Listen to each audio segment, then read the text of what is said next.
Hi everyone, today in front of me is fake Samsung and let me share with you how to add a photo to a contact in this device. So first of all, let's open your contact list, for example using the dialer. Let's tap on the contacts and tap on the one you would like to edit. Now let's tap on this edit icon right in the middle and tap on this profile icon or just change. And as you can see here, you've got two different options. You can either take a photo and then your device will open the camera app, or you can choose a photo from the gallery. So I will pick this option. Let's tap on the one you would like to use. And as you can see from this step, we can adjust the size and the position of this square.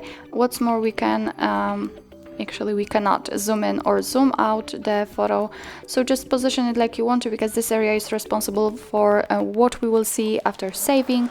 So if you're happy, just tap on save in the left upper corner. As you can see, it immediately appears right here. So right now we can go back, and as you can see, it is immediately visible on the contact, and after getting back to the contact list, you will be also able to see it. So actually this is it. This is how to add a photo to a contact in this fake Samsung. Thank you so much for watching. I hope that this video was helpful, and if it was, please hit the subscribe button and leave the thumbs up.